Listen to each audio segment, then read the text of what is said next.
우리 함께 하나님께 기도 드리시겠습니다. 주님, 우리의 아버지 감사드리옵나이다. 우리에게 하루를 허락하여 주심에 감사드리옵나이다. 이 시간 우리가 하나님께 드리는 예배가 신령과 진정으로 되어 하나님께서 기뻐 받으시는 예배가 될 수 있도록 이끌어 주시옵소서. 이 모든 말씀 예수 그리스도의 이름으로 기도드리옵나이다. 아멘. 오늘 우리에게 하나님께서 주시는 말씀은 출애굽기 20장입니다. 하나님께서 오늘 우리에게 주시는 말씀은 출애굽기 20장 12절부터 17절까지의 말씀입니다. 저와 여러분이 함께 합독하여 읽도록 하겠습니다. 내 부모를 공경하라. 그리하면 너의 하나님 나 여호와가 내게 준 땅에서 내 생명이 길리라. 살인하지 말지니라. 간음하지 말지니라. 도적질하지 말지니라. 내 이웃에 대하여 거짓 증거하지 말지니라. 내 이웃의 집을 탐내지 말지니라. 내 이웃의 아내나 그의 남종이나 그의 여종이나 그의 소나 그의 낙이나 물은 내 이웃의 소유를 탐내지 말지니라. 아멘.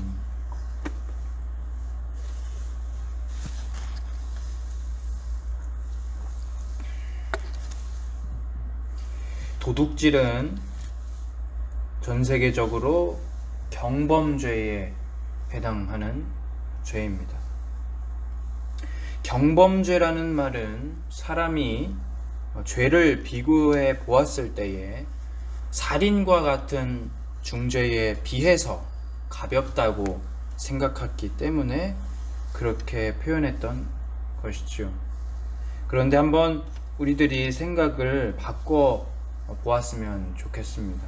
이 경범죄와 중범죄를 도대체 누가 판단할 수 있을까?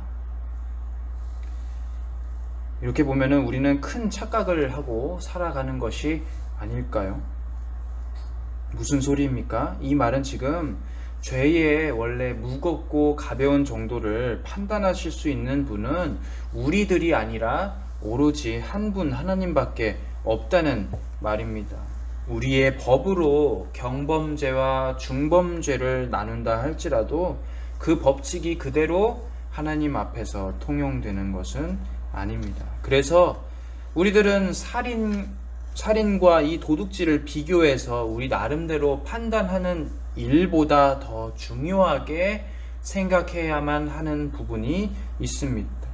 바로 하나님이라면 어떻게 바라보실까 하는 시각입니다. 하나님의 시각에서 볼 때에 살인과 도둑질은 결국 똑같은 죄의 결과일 뿐입니다.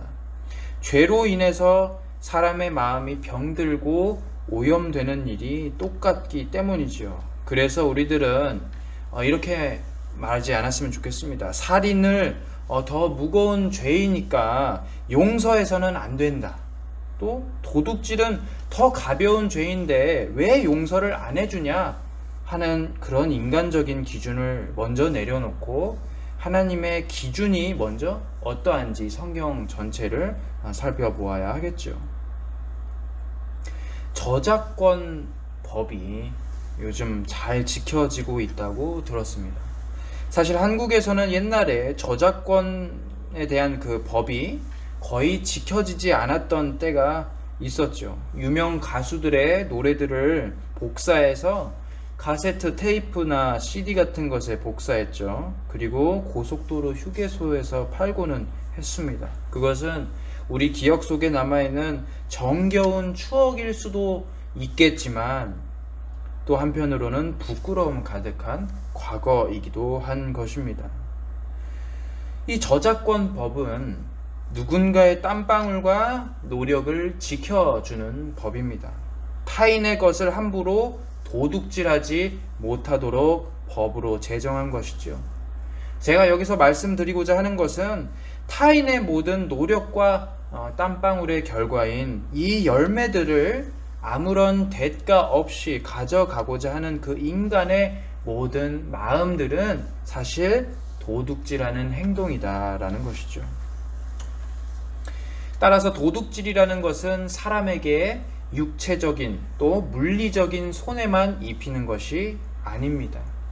도둑질을 당하는 사람의 입장에서 생각해 볼 때에 마땅히 나의 것이었던 것을 강탈당하고 빼앗기는 상황이 오면은 마음과 정신이 피폐해져 버리는 것이 당연하죠. 즉 도둑질이라는 것은 타인의 노력과 영을 짓밟는 행동입니다. 또 오늘 살펴볼 거짓 증언, 즉 거짓말에 관한 죄 역시도 우리의 삶에서 굉장히 빈번히 일어나지요. 그런데 오늘 살펴볼 두 가지 계명에 해당하는 죄들은 너무 우리 현실에서 자주 일어나고 또 단속하기도 너무 어렵기 때문에 개인의 양심에만 맡기고 있는 것이 오늘날의 현실입니다. 그런데 이 두 법을 바라보면서 우리가 알아야 될 한 가지가 있습니다. 제8계명과 제9계명, 도둑질하지 말라, 그리고 너의 이웃에 대해서 거짓 증거하지 말라, 이 두 계명에는 공통점이 있다는 것입니다. 그것이 무엇일까요? 바로 하나님께서 정직성을 요구하신다라는 것이죠. 정직함이라는 것은 무엇입니까? 이 정직하다라는 말은 마음속에 꾸밈이나 속임이 없이 행동하는 것입니다. 그렇다면 우리들은 누구 앞에서 정직해야 할까요? 답이 이미 나와 있죠. 하나님이십니다. 8계명과 9계명을 통해서 하나님은 하나님 앞에서 정직하게 살아야 하는 그 의무와 이유를 정해 주셨습니다. 그러므로 우리들은 이 율법을 살펴보고 묵상할 때에 하나님이 우리에게 원하시는 정직함이란 도대체 무엇일까 고민해 봐야 하겠지요. 출애굽기 20장 15절에서 하나님께서 말씀하십니다. 도둑질하지 말지니라. 아까 저는 도둑질이 타인의 노력과 땀방울이라는 결과물을 아무런 대가 없이 취하려고 하는 행위 자체가 사람의 물리적인 손해뿐 아니라 정신이나 영혼까지 해칠 수 있다고 말씀을 드렸지요. 영을 해치는 그것은 살인과 마찬가지이기 때문에 하나님 앞에서 죄입니다. 원래 도둑질은 나에게 주어진 그 현실보다 더 큰 것을 욕심부리게 될 때에 발생하죠. 내가 가지지 못한 것을 욕심부리고 타인의 것을 호시탐탐 노리게 될 때에 마음속에 한 가지 뚜렷한 생각이 나타나게 됩니다. 그 생각이 바로 자기 중심성입니다. 도둑 가운데에 하나님의 나라를 위해서, 하나님의 뜻을 위해서 훔치는 사람이 있습니까? 단 한 사람도 없지요. 그들은 자신의 욕구를 충족시키기 위해서 타인의 것을 훔치는 사람들입니다. 그 마음속에 욕심이 가득해질 때에 사람은 하나님과 이웃을 사랑하라는 그 계명을 잊어버리고 자기 자신만을 위해서 행동하게 됩니다. 그러므로 자기중심 그 마음이 커질 때에 누구든지 일어날 수 있는 그 도둑질을 주의하고 살펴보아야 하는 것이죠.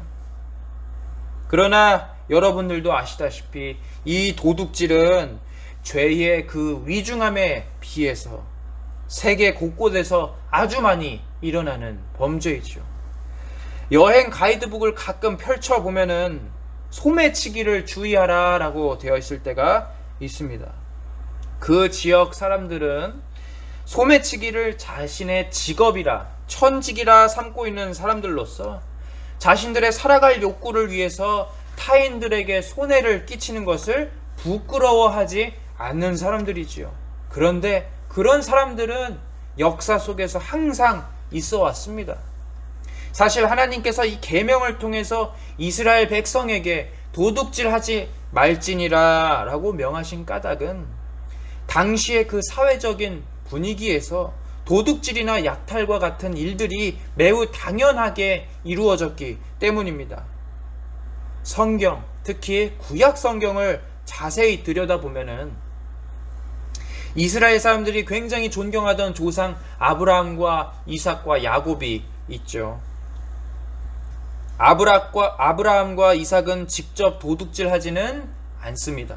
그러나 아브라함의 아내 사라, 이삭의 아내 리브가가 너무 아름답고 빼어난 미녀였기 때문에 이 두 사람은 당시 고대 근동의 땅에서 아내 때문에 죽임을 당하지 않을까 하고 심각하게 고민했습니다.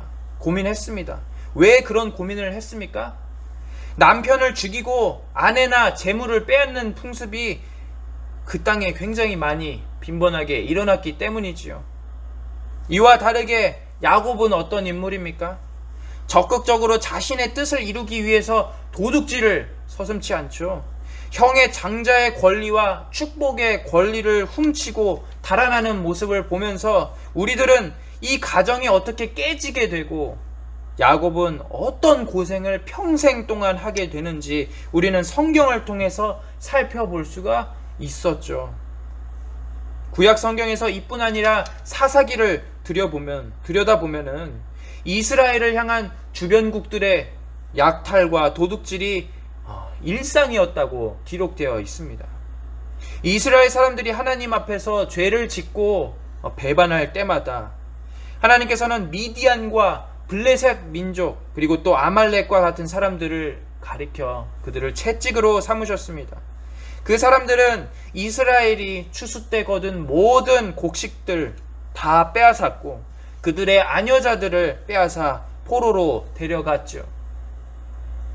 즉 고대 근동의 사회에서는 이 도둑질이라는 것은 일상이었고 자신의 재산을 늘리는 데에 가장 큰 힘이 되었던 것입니다.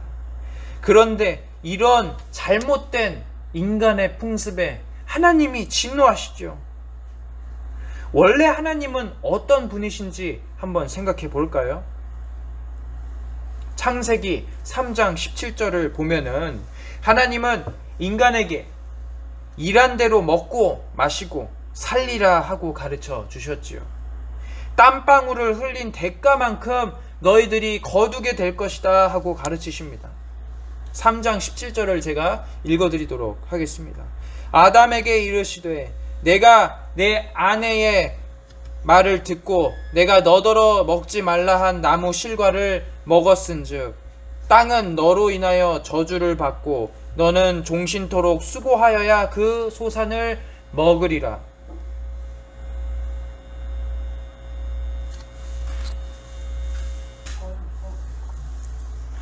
지금 이 말씀의 원리는 정직성을 가리키고 있죠.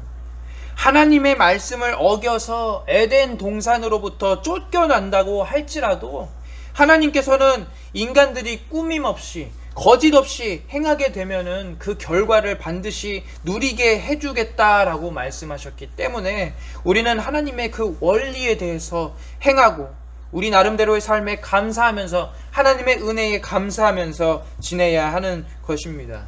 이런 하나님께서 이스라엘에게 도둑질하지 말라 명령하셨을 때에는 하나님이 정직하신 분이라는 그 사실을 백성에게 깨닫게 하시며 하나님처럼 살며 그분이 주셨던 명령을 기억하고 순종하도록 하기 위함이죠.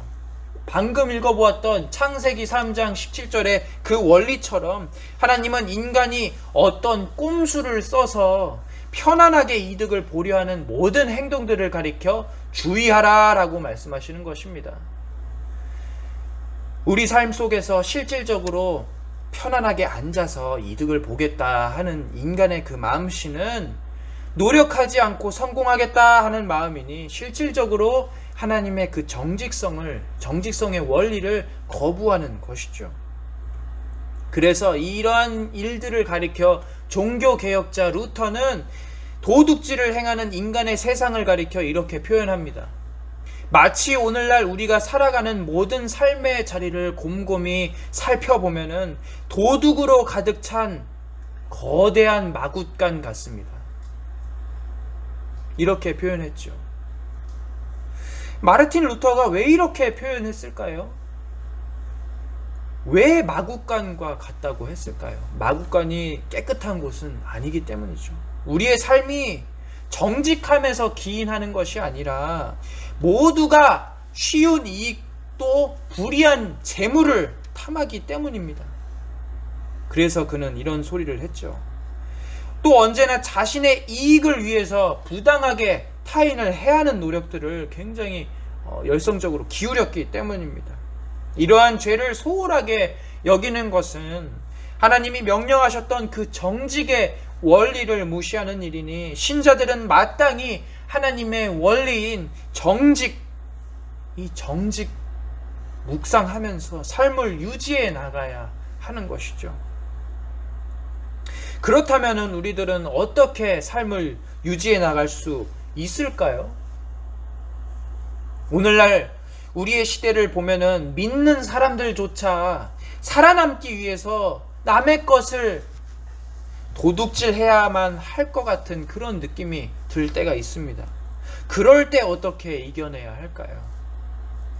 우리 가족, 우리 가정, 우리 나라가 살기 위해서는 남을 짓밟고 올라서야 하는데 그럴 때는 어떻게 말씀으로 이겨내야 할까? 여러분, 하나님께서 우리에게 율법을 주신 이유에 대해서 묵상하시길 바랍니다. 하나님은 이스라엘뿐 아니라 현재를 살고 있는 우리들에게도 율법을 지키라라고 명하셨죠. 그 까닭은 우리가 믿는 자답게 세상 사람들과는 구별되는 데에 목적이 있으며 우리의 모습은 세상 사람들과는 달라야 한다는 하나님의 기대가 있기 때문입니다. 이렇게 보면은 이 말씀 지키기가 굉장히 어렵죠. 왜냐하면은 우리의 상황이 너무 안 좋기 때문입니다. 그러나 하나님께서는 그럴 때마다 계속해서 정직의 원리를 원칙으로 삼고 그분이 원하시는 대로 사는 사람이 되기를 하나님이 바라시죠. 따라서 자기 중심을 버리는 이 일이 얼마나 어렵고 힘들다 할지라도 하나님의 원대로 살아야 하는 것이죠. 왜 그렇습니까? 이게 우리의 법이고 의무이기 때문입니다. 하나님 나라 백성으로서 지켜야 하는 마땅한 우리의 법이기 때문이죠. 그래서 오늘 우리가 살펴볼 8계명과 9계명이 그렇게 순종하기가 어려운 것입니다. 왜요? 우리 마음속에 있는 자기 중심성을 비우는 일이 불가능에 가깝기 때문이죠. 사람은 누구나 나 자신을 유지하려는 욕구를 가지고 살죠. 그것은 기독교인이라 할지라도 똑같습니다. 그 욕구를 모두 이기고 하나님과 이웃을 위해서 나 자신을 포기하고 내어준다는 것은 지키는 것이 불가능에 가까운 것이죠. 그래서 우리들은 이 말씀이 살인하지 말라, 간음하지 말라, 그 하는 그런 계명 순종하는 것처럼 동등하게 지키기가 너무 어렵다는 사실을 오늘 깨닫죠. 왜 그럴까요? 왜 어렵습니까? 이 도둑질은 그냥 우리가 세상 속에서 경험하는 단순한 물건을 훔치는 좀도둑질, 또 강도와 약탈뿐이 아니라 자기 중심성으로부터 기인한 모든 나의 행동들이 포함되어 있기 때문입니다. 그래서 우리들은 나 잘되는 길을 포기하고 남 잘되는 길을 마땅히 선택해야만 하는 것이죠. 그런데 이런 삶을 살면은, 이렇게 자기 중심을 버리면은 뭐가 남냐고 질문하는 사람들도 있겠습니다. 그럴 때마다 우리들은 옛 한국의 초대 기독교인들을 생각해 보면 되겠죠. 옛 한국의 초대 기독교인들은 그 사람들을 가리켜 많은 사람들이 당대에 바보라고 부르고 미련한 사람들이라고 조롱했었을 때가 있었습니다. 왜 그랬죠? 초대 기독교인들이 남을 위해서 퍼주고 국가를 지키기 위해서 항쟁했기 때문이죠. 그때에는 온 기독교인들이 나의 것을 버리고 남에게 퍼주고 사회적인 약자들을 보살피고 3.1 운동을 지휘하던 때였습니다. 세상 사람들의 눈에 굉장히 비정상적으로 보였겠죠. 왜요? 나 자신이 먹고 살기도 바빠 죽겠는데 오늘날 바라보면은 해외 나가서 학교 짓고 우물 짓고 노숙자들 밥 챙겨주고 겨울마다 어마어마한 돈 들여서 석탄과 담요를 제공해주니 얼마나 세상 사람들 보기에 손해보는 장사입니까? 그런데 그랬던 한국 기독교인들이 세상을 변화시켰죠. 자기 중심을 버린 그 기독교인을 가리켜 세상 사람들이 바보, 미련한 자라 부르는데 정작 세상을 바꾸는 사람들은 누구입니까? 우리와 같은 사람들이죠. 또 사도행전을 잘 관찰해 보시길 바랍니다. 초대 교회 교인들이 모두 자신의 소유를 팔아서 남들을 구제했다고 하죠. 믿으면서 나의 물건을, 나의 밭을 팔아 나눠서 사용했다고 기록되어 있습니다. 그 신자들은 자기 중심을 버렸습니다. 자신의 소유를 팔아서 가난한 사람들이 삶을 유지해 나가도록 도왔죠. 이게 바로 믿는 자의 원리가 아니겠습니까? 더 부해지는 교회가 아니라 더 가난해져서 사회 구성원 하나하나가 굶주리지 않도록 도둑질로 연명하지 않도록 만드는 것이 바로 제8계명을 우리에게 주신 하나님의 이유가 아니겠습니까? 하나님은 단순히 우리에게 좀도둑질하지 말라 하고 계명만 주신 것이 아니지요. 그 계명을 생각해 보면서 궁극적으로 어떤 사회를 만들어야 하는지 고민하게 하시는 것입니다. 그런 하나님의 원리가 우리 신약 성경 누가복음 12장 34절에 굉장히 잘 기록되어 있습니다. 너희 소유를 팔아 구제하여 낡아지지 아니하는 배낭을 만들라. 곧 하늘에 둔 바 다함이 없는 보물이니 거기는 도둑도 가까이 하는 일이 없고 좀도 먹는 일이 없느니라. 이 말씀을 보면서 적극적으로 기독교인들이 해야 하는 일이 무엇이랍니까? 사회 안에서 내 이익만 챙기라고 하는 것이 아니라 너희 소유를 팔아 구제하라 라고 성경은 가르치고 있죠.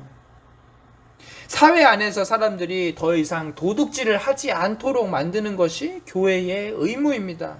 그런데 여기서 멈추는 것이 아니라 세상 사람들이 보기에 바보 같은 행동이라 할지라도 하나님이 보시기에는 우리들은 정말로 지혜로운 사람들이라는 평가를 받게 되겠지요. 왜 그렇습니까? 우리의 금은 보화를 썩어질 세상의 것들과 교환하지 않고 하늘의 하나님 나라에 투자하기 때문이지요. 처음에 우리를 비웃은 모든 사람들은 이제 마지막 날에 가서 우리를 보면서 반드시 한탄하게 될 것입니다. 부자가 아브라함 품에 안긴 그 거지 나사로를 바라보면서 자신의 처지를 안타까워한 것처럼 우리 현실은 그 미래에 가서 바뀌게 될 것입니다. 따라서 우리는 미래에 오실 그분을 위해서 적극적으로 8계명을 순종해야 하는 것이죠. 우리의 삶에 넘치는 은혜, 그 은혜를 이웃들에게 비추어 줌으로써 우리의 의무를 도둑질하지 않는 것에만 그치지 않고 하나님이 원하시는 좋은 사회를 이룩하는 그리스도인들이 되어야 하겠습니다. 이어서 하나님께서는 16절을 통해서 우리에게 말씀하시죠. 내 이웃에 대해서 거짓 증거하지 말라. 율법의 제정자이신 하나님께서는 무엇보다 진리 그 자체이시죠. 그 때문에 인간의 마음속에 있는 거짓의 영의 그 영향력에 매우 크게 진노하십니다. 거짓의 영은 하나님의 사역을 방해했으며 오만한 말로 하나님을 대적하였던 배교자입니다. 사단은 영원히 하나님의 불에 떨어질 것이라고 성경은 그래서 분명하게 말하지요. 그런 거짓의 영의 정신을 그대로 답습하는 일은 거짓말이라는 가장 간단한 죄로 가능하게 되죠. 우리가 사단처럼 변하는 가장 쉬운 방법이 뭐라고요? 거짓말을 입에 달고 사는 일입니다. 즉 하나님께서 제9계명처럼 거짓을 금하신 까닭이 무엇일까요? 인간이 거짓말을 행하고 이웃을 능욕하는 모든 행동 자체가 사단의 일이고 역사이기 때문입니다. 따라서 우리들은 제9계명을 정말 분별하면서 가볍게 생각하지 말고 그 바른 뜻을 공부하는 것에 게을러서는 절대 안 되겠죠. 그런데 세상 사람들이 우리에게 말하죠. 거짓말 없이 세상을 살 수가 없다. 사업을 하는 사람들, 광고를 찍는 사람들, 무엇인가 파는 사람들, 서비스업에 종사하는 사람들 모두가 입을 모아서 거짓말이 없으면 이 사업 전체가 성립이 안 된다라고 말합니다. 거짓이 정말 화폐처럼 통용되는 사회이기 때문에 나 혼자 정직하면은 손해를 입게 된다 하고 주장하죠. 어떻게 보면 굉장히 맞는 말입니다. 왜 맞는 말이에요? 손해를 본다는 부분에서 맞는 말이죠. 세상이 거짓말로 가득하기 때문에 혼자 정직하면 당연히 피해를 볼 수밖에 없습니다. 그러나 여러분, 말씀은 무엇을 가르칩니까? 말씀은 현실과 다르게 거짓말과 거짓 증언을 금하였다 하고 가르치죠. 사회의 가르침과는 정반대입니다. 하나님이 이렇게 거짓에 대해서 강하게 금지한 까닭이 무엇입니까? 하나님의 정직의 원리에 맞지 않기 때문이죠. 하나님 그분이 정직하신 분이고 그분이 진리이시기 때문에 그분에게는 거짓이 없죠. 그분 외에 모든 존재가 거짓되다 할 수 있을 만큼 그분은 홀로 진리이신 분입니다. 그 분을 가리켜 민수기 23장 19절은 이렇게 말하죠. 하나님은 사람이 아니시니 거짓말을 행하시지 아니하시고 인생이 아니시니 후회가 없으시도다. 어찌 그 말씀하신 바를 행하지 아니하시며 하신 말씀을 실행하지 않으시랴. 하나님께서는 세상과 엄격하게 구별되어 있으십니다. 그런데 그분은 사람과 같은 분이 아니래요. 그리고 그렇기 때문에 거짓과 후회가 없답니다. 그분은 말씀하시는 대로 언약을 이루시는 분이랍니다. 그런 면에서 자신의 약속을 완전히 지키시기 때문에 우리 역시도 그분의 자녀라면은 언약적인 성실함을 가지고 하나님을 성경 속에서 뵈면서 진정한 정직함, 하나님께서 백성에게 원하시는 정직이란 이런 것이구나 하고 깨달을 때가 한두 번이 아니죠. 그런 하나님의 정직하심은 그분께서 언약을 온전히 지키시는 일을 통해서 알 수 있습니다. 그분은 왜 언약을 지키실까요? 자신의 이름의 영광을 위해서 언약을 지키시는 분이기 때문입니다. 사실상 인간이 거짓말을 하고 거짓 증언하는 모든 일이 하나님의 영광을 가리우도록 만드는 죄이며 우리가 마땅히 지켜야 하는 그 약속의 신실함을 버리는 죄이므로 우리들은 입과 이 마음속에 있는 거짓을 완전히 하나님 앞에서 제해버리도록 주님의 말씀에 집중해야 하는 것이죠. 그렇다면은 우리들이 범할 수 있는 이 거짓에 관련한 죄들이 무엇이 있을까요? 제9계명에서 경고하신 하나님의 말씀에서 하나님은 왜 이 말씀을 우리에게 주셨고 이 말씀은 또 우리의 삶에서 어떤 범죄들을 가르칠까요? 하나님은 이 말씀을 주셨을 때에 우리 삶에 이루어지는 여러 거짓된 일들 모두를 경계하라 하셨죠. 이웃을 교묘하게 속여서 위험에 처하게 하는 일, 사기 행각, 험담, 뒷담화, 그 밖에 거짓된 영을 통해서 상대방에게 쓸모없는 위로를 전하는 일, 이 모든 것이 9계명에 해당하는 말입니다. 이웃을 속이면서 거짓의 일을 행하는 것은 이웃 사랑을 저버리는 일이죠. 그 마음 한가운데에 이웃에 대한 사랑이 없기 때문에 이루어지는 죄입니다. 즉 거짓말하지 말라 하는 이 계명을 어기고 범죄하는 일은 이웃 사랑을 하지 않는다는 소리이니 우리가 아무리 나머지 계명을 잘 지켜서 부모를 공경하고 살인하지 않고 간음하지 않고 도둑질하지 않아도 제9계명을 어기게 된다면은 그 모든 것을 거짓된 마음과 법으로 지키는 척 하는 것이죠. 즉 우리들은 법을 지키는 것이 아니라 거짓된 마음으로 척 하는 것이니 하나님 앞에서 그 죄가 참으로 무거운 것입니다. 하나님께서는 거짓에 대해서 시편 5편 6절에서 반드시 거짓말하는 자들에 대해서 심판하시겠다고 말씀하십니다. 거짓말하는 자들을 멸망시키시리이다. 여호와께서는 피 흘리기를 즐기는 자와 속이는 자를 싫어하시니이다. 성경에서는 분명히 여러 차례 하나님이 거짓을 미워하신다고 이야기하셨죠. 시편 5편뿐 아니라 성경에서 일관적으로 하나님께서는 속이는 저울추, 교묘하게 형제를 속여서 먹는 그 떡이 언젠가는 자신에게 큰 손해로 돌아오리라고 말씀하셨습니다. 즉 하나님이 이 세상을 지으신 원리가 정직함이라면은 우리 역시도 거짓을 행하는 이 일을 멈추고 하나님의 원리대로 살아야 하지 않겠습니까? 왜 그러면은 정직하게 살아야 하죠?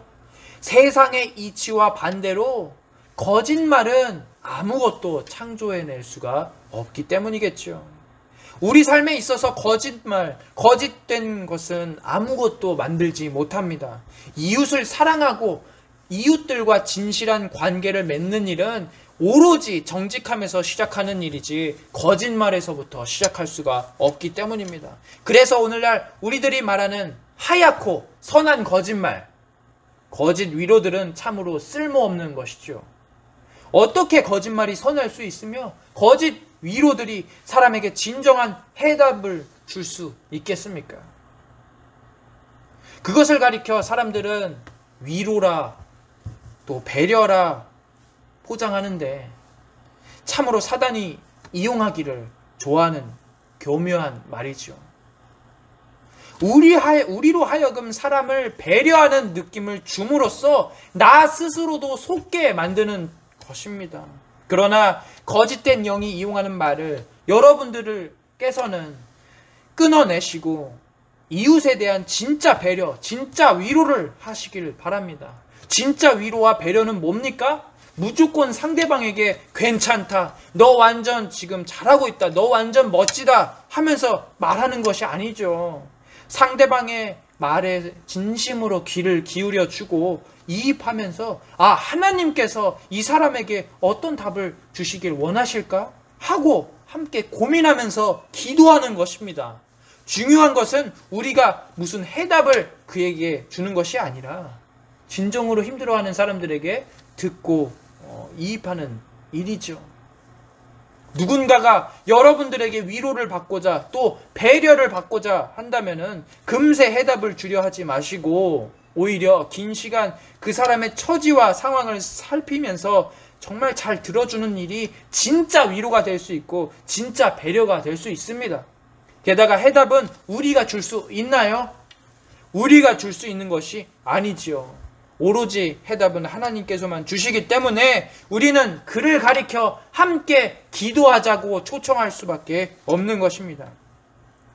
그런데 여러분, 이 밖에도 우리가 행할 수 있게 되는 여러 거짓된 행동들이 있겠지요. 그 거짓된 행동 가운데에는 우리 삶을 유지시키는 데 가장 필수적으로 보이는 것들이 있습니다. 거짓말 안 치면은 살아갈 수 없을 것만 같은 말들이 있죠. 그러나 그 정신을 누가 주는 것입니까? 바로 사단이 주는 것이죠. 우리의 삶을 유지시키고 바른 사람으로 성장하게끔 만드는 것은 정직함이지 거짓말이 아니죠. 땀 흘려서 일한 만큼 먹고 노력 기울인 만큼 관계를 할 수가 있다면은 그것에 만족하며 살아야 하지 않겠습니까? 나의 노력보다, 나의 일보다, 나의 땀방울보다 더 큰 이득을 얻고 싶어하는 그 마음은 아까 저희가 살펴본 그 8계명 도둑질하는 마음과 같은 것이므로 제 8계명과 결국 9계명은 하나의 원리로 묶이게 되는 것이죠. 어떤 원리로 묶이게 됩니까? 하나님께서 정직하신 분이니 우리 역시도 정직해야 한다는 법칙입니다. 따라서 우리 믿는 자들은 어떻게 살아가야 할까요? 세상 사회가 요구하듯 거짓말 없이 살 수가 없다. 어차피 너도 살아남기 위해서 남을 짓밟고 올라설 수밖에 없다 하는 그 가르침을 단호하게 거부해야 하겠죠. 하나님의 원리대로 사십시오. 그러나 그 가운데에서 물론 진짜로 손해를 보겠죠. 그런데 중요한 것은 이 세상 속에서 얼마를 손해보느냐 하는 짜잘한 계산이 아닙니다. 하나님은 손해를 보는 것보다 더 중요한 원리를 우리에게 주셨죠. 아까 살펴본 누가복음 12장 33절처럼 세상에 어떤 사람들이 너의 소유를 팔아 가난한 자들에게 주고 하늘의 보화를 쌓으라고 합니까? 그래서 하나님의 법은 이 세상 법과는 정반대인 것이죠. 세상 사람들이 자기의 이득을 얻기 위해서 사람을 대할 때에 거짓으로 대하라 하고 가르칠 때에 도리어 우리들은 하나님 나라의 보화를 쌓는 마음으로 당분간 이 세상에서 손해를 본다 할지라도 정직하게 삶을 살아야 하는 것입니다. 많은 사람들이 이렇게 묻겠죠. 아이고 저 사람 사는 법 몰라서 저렇게 설교하네. 우리 현실을 모르네. 아직 어려서 그런가 보다. 우리 기독교인들한테도 그런 시각을 가지고 있는 사람들이 굉장히 많습니다. 세상 사람들이 그렇게 물을 때가 많죠. 그런데 여러분들이 스스로 생각해 보시고 묵상해 보십시오. 우리들은 하나님의 자녀로 교회에 모였습니다. 어느 누구의 법을 따라야 한답니까? 하나님의 법을 따라야 하겠죠. 세상의 법을 따라야 한다면은 우리가 지금 실질적으로 지킬 수 있는 십계명은 단 하나도 존재하지 않습니다. 하나님께서 역사 속에서 세상 속에 사사를 보내시고 선지자들을 보내시고 예수님을 보내시고 사도들을 보내시고 전도자들을 보내시고 선교사들을 이 땅에 보내셨죠. 그런데 그 사람들의 결말을 보십시오. 대부분 다 죽고 헐벗죠. 때로는 모든 재산이 다 사라져서 무리한 탓에 지병도 얻게 되는 사람도 있습니다. 그 사람들이 하나님의 영에 사로잡혀서 하나님의 말씀을 목숨 걸고 전했기 때문에 그런 결과가 찾아왔겠죠. 그런데 그 사람들이 과연 세상 사는 법을 정말 몰라서 무지몽매하기 때문에 세상의 이치를 모르기 때문에 그렇게 살았나요? 아니죠.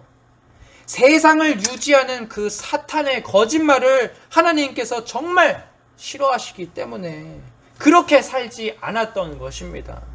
하나님은 성경 곳곳에서 거짓을 행하는 자들, 거짓을 말하는 자들이 반드시 심판당하리라 라고 말씀하셨습니다. 그것이 하나님의 원리이기 때문에 그들은 순종했던 것이죠. 우리가 무식하기 때문에 이렇게 사는 것이 아니라 하나님께서 우리에게 이렇게 살라라고 명령하셨기 때문에 마땅히 살아야 할 줄 믿습니다. 마지막으로 요한계시록 22장 15절 이렇게 말하지요. 개들과 점술가들과 음행하는 자들과 살인자들과 우상 숭배자들과 및 거짓말을 좋아하며 지어내는 자는 다 성 밖에 있으리라. 뭐라고 합니까? 성 바깥은 지금 구원받지 못하는 것을 말하는 바이죠. 거짓말하는 사람들, 우리가 사소하게 바라보는 그 거짓말하는 자들은 어떤 취급을 받습니까? 개와 같은 자들, 점술가들, 음행하는 사람들, 우상 숭배자, 살인자와 동일한 취급을 받는다고 합니다. 여러분, 따라서 우리들의 입과 이 마음을 정직함의 원리를 통해서 제어하시기를 바랍니다. 세상 사람들과 똑같이 말하고 똑같이 생각하고 똑같이 거짓말하면은 결국 우리들은 이 요한계시록에서 기록된 것처럼 저런 사람들과 동일한 취급을 받아 성 바깥에 내어 쫓김을 당하게 될 것입니다. 여러분들이 세상 사람들 요구하는 그 세상 법칙을 현재까지 거부하고 그리스도인들로서 진실된 말로 하나님께 진실됨을 보여주셨죠. 그러면 여러분들의 그 모습을 하나님이 굉장히 기뻐하실 것이라 상상됩니다.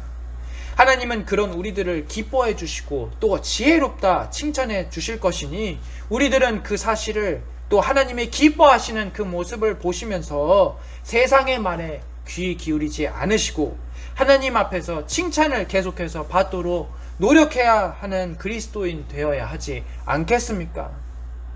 모쪼록 우리의 할 일을 하고 하나님이 원하시는 그 세상을 만들 수가 있도록 주님의 정직성을 끝까지 세상 끝날까지 함께 지켜나가시는 하늘소망교회 모든 성도들 되시길 주님의 이름으로 권면합니다. 이 시간 함께 기도합니다. 우리 삶 속에서 아무런 대가 없이 세상 사람들과 똑같이 성공하고 싶어하고 형통하고 싶어하는 그 마음이 있음을 고백합니다. 그러나 중요한 것은 그런 성공을 과연 하나님이 기뻐하실까 하는 것이죠. 오늘 우리가 8계명과 9계명을 살펴볼 때에 하나님이 진정 원하시는 사회의 모습은 어떤 곳일까? 하나님의 나라 통치는 어떤 모습일까? 하면서 그 교회부터 우리 개인부터 바꿔나갈 수 있도록 하나님께서 우리를 붙잡아 달라고 하나님 계명에 순종하는 그 믿음의 신실한 그리스도인 되게 해달라고 함께 마음 모아 간절히 주님께 기도드리겠습니다.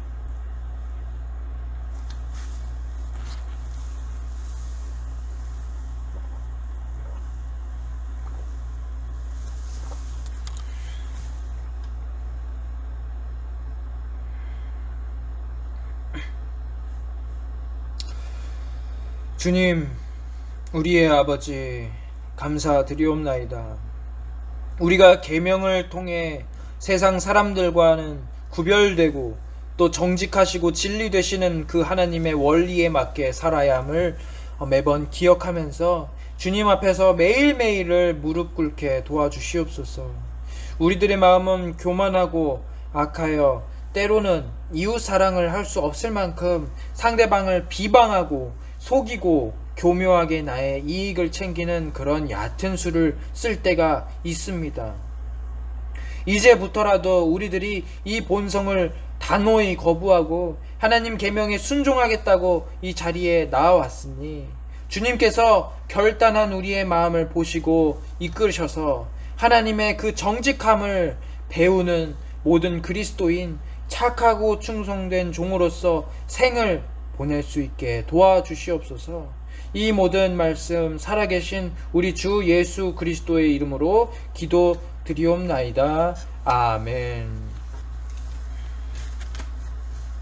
하늘에 계신 우리 아버지여, 이름이 거룩히 여김을 받으시오며 나라에 임하옵시며 뜻이 하늘에서 이룬 것 같이 땅에서도 이루어지이다.